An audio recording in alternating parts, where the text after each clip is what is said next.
Hello, welcome to the Farm Outsider. Today in this video, we will discuss about the granulations and its different techniques and the purpose of granulation. So, granulation is the process of agglomerating fine powder particles into larger particles. So, that multi-particle entities is nothing but the granules. So, the purpose of granule is to improve the flowability, content uniformity, and compressibility.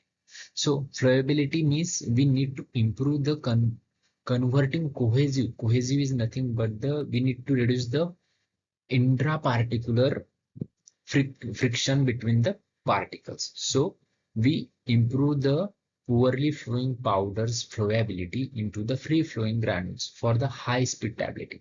So nowadays in pharma industry, we are using such a tablet press which gives the maximum output within the less time. So in that case, we need to improve the flowability. Then second thing is to improve the content uniformity. So basically, while tableting, we need to prevent the segregation of the API during tableting. So we have to lock them into a single granules. Which granules? API and excipient granules. That's why we perform the granulations. Then third one is the compressibility. So improving the bonding properties of the material under pressure. So basically compressibility is means how much porous is your granules or the material. So your compressibility will increase and your tablet weight will be in control during the high speed tableting. And fourth one is the dust control, which reduces the environmental contamination and worker exposure to the hazardous area. So now we will discuss about the different types of granulation. So there are four different types of granulation techniques commonly used in pharma industry. First one is the wet granulation, second is dry granulation, third is melt granulation, and fourth is direct compaction. So we will discuss one by one. First, wet granulation. So wet granulation is the process where we mix the powder with binder solution to form wet mass, which is then converted into granules and which is then subsequently dried in FPV. So here we use the two different equipments for the wet granulation.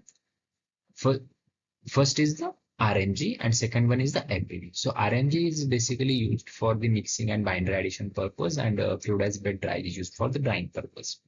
So we'll discuss what is the exact mechanism of wet granulation. So first, when we add the binder solution in dry powder mix, which is nothing but your intragranular material, which forms the liquid bridges by capillary forces which bind the intragranular particles. And on drying in FBD, it forms the solid bridges. Means in drying process, liquid bridges is converted into the solid bridges.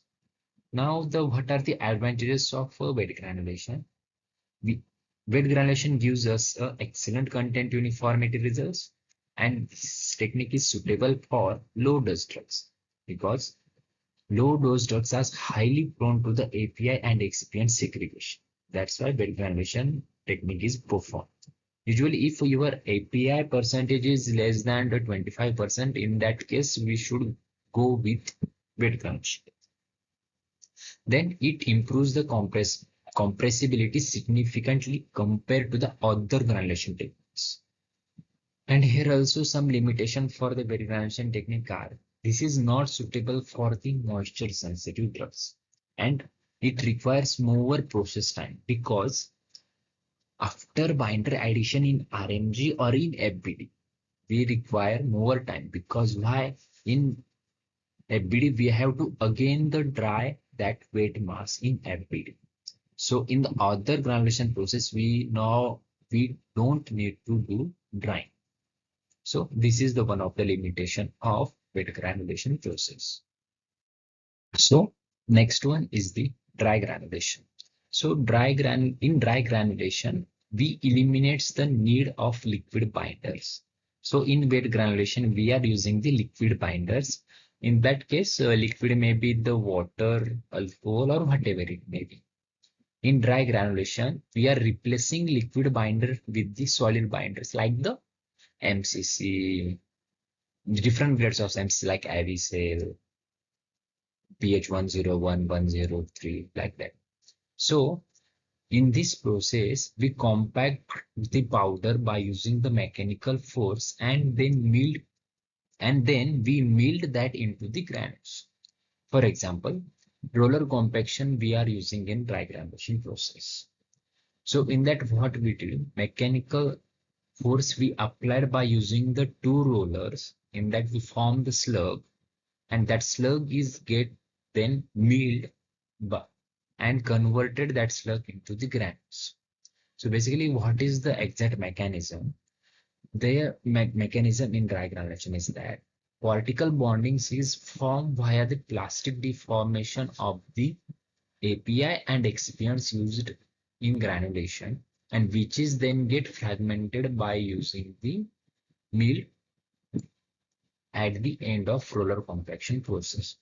So advantages of dry granulation process is that no moisture or heat involved in this dry granulation process. So this is the self-explanatory reason that it is suitable for the thermolabile and moisture sensitive drug, which is the limitation of our wet granulation. And what are the limitations then for the dry granulation? This technique is less uniform than the wet granulation. With these techniques, is not give the good compressibility. It gives, but not as good as wet granulation. And this is poor technique for the low burst. So third one is the melt granulation. Melt granulation is an advanced technique. In this technique, we melt the binder and add it into the powder and heated it until it melts and form the granules upon the cooling. So exact mechanism of melt granulation is that binder melts and coat the particles upon coats the particle, and upon cooling it solidifies to form a strong solid bridges. Okay, so basically in this technique what we did, we use such a binders which are melts on heating, and during melting process it coats the particles of your intragranular material, for example API, and upon cooling then it solidifies and form the strong solid bonds with the API. So what are the advantages for this melt granulation then? In this process, no solvent is required, means you don't need to do the drying like we perform in the wet granulation. So again, there is a self-explanatory reason that then this is suitable for the moisture sensitive drugs, which is the limitation of wet granulation. And then what is the limitation for melt granulation? It is not suitable for heat sensitive API, because we are heat the binder to melt and coat the particles of API. So this is one of the limitation of melt granulation. Then last one is the direct compression. Direct compression, nothing but the no granulation. This is one of the simplest method of granulation. In this process, we directly compress the powder blend into the tablets without any granulation step. Like the granulation step, we are performing in wet granulation, direct dry granulation, and melt granulation. But here is the some requirements for this process, that your excipients or the API or material, whatever we are using in the direct compression, that should have the excellent flow and good compressibility. Here is the advantages of direct compression is that this is the fastest and simplest process with no exposure to heat or moisture. But here is also some limitations for this technique is that this process required some specially designed excipients, for example, super descending drugs. In that case, we require specialized experiment to improve the your flow property and compressibility. And this technique is a very limitedly applicable in granulation.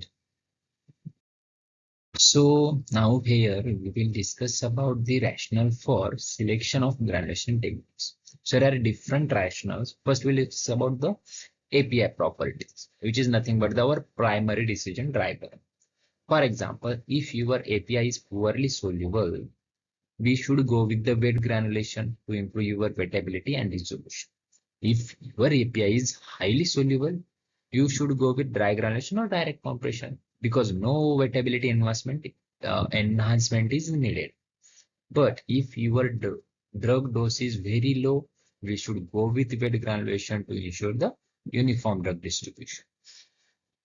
And if your drug dose is high, then you go with dry granulation, direct compression process to because your segregation risk is low as your drug dose is high.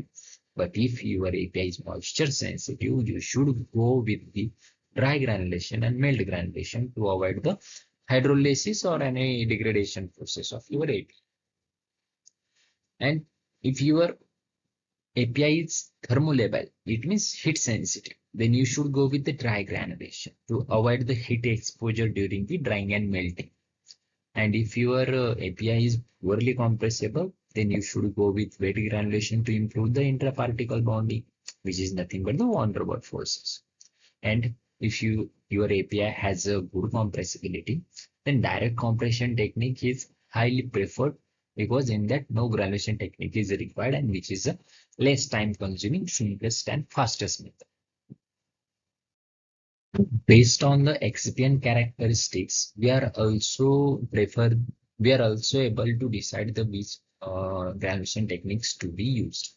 If your directly compressible excipients are used, then it enables the direct compression. But if your water-soluble binder we use, then it supports the wet granulation by improving the granule.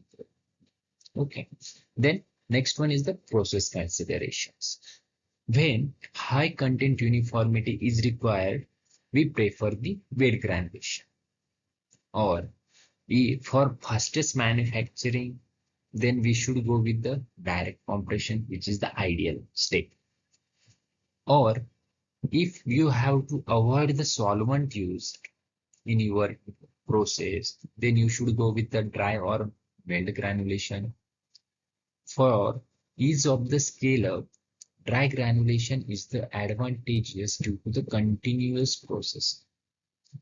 So these are the different excipient and process consideration during the selection of granulation technique. Based on the stability considerations, we are also able to choose the granulation technique. If our risk is hydrolysis, then you should avoid using the dry or melt granulation. And if your risk is oxidation, which requires the control environment regardless of the technique. Fifth one is the equipment availability.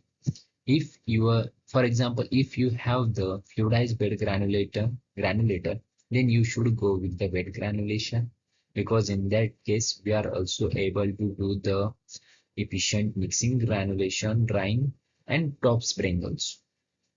If you have the roller compactor, then you should go with the dry granulation by the aid of slugging and fragmentation process. Then there are the different critical process parameters which impacts our critical quality attributes. In upcoming video, we will discuss about what are the different critical process parameters in the different granulation techniques. But now we will discuss about what are the common critical quality attributes. So first one is the PSD. PSD is nothing but the particle size distribution, which impacts your flow and weight uniformity. Second one is the bulk and tap density, which affects your dye filling during the tablet pressing. Fourth one is the moisture content, which is nothing but the LOD. If moisture is too high, your tablets are highly prone to the sticking to the punches. And if your moisture is too low, your tablets friability may get increased or your tablets may get crumbled. And fourth one is the flowability, which is measured by the Hausner ratio or nothing but the Kars index, which ensure the consistent tablet weight, which again ensured by the proper dye filling and good compressibility and particle size distribution. Now, based on the BCS classes, we are also able to choose the granulation technique. For example, if your API is a class 1 molecule, you should go with direct compression. If class 2 molecule is there, we should go with wet granulation. For class 3 molecule, dry granulation is a better technique, and for class 4 molecule, wet or melt granulation is the good technique, which addresses both solubility and permeability challenges. So, in conclusion, I would like to say granulation is a critical decision-making step in pharma manufacturing, which is the choice of technique driven by the combination of API properties, excipient characteristics, process requirements, stability concerns, or your product quality attributes. So that's all for this video. If you have any doubts, please put a comments in comment section box. And don't forget to like, share, subscribe, and subscribe the channel. And stay tuned with us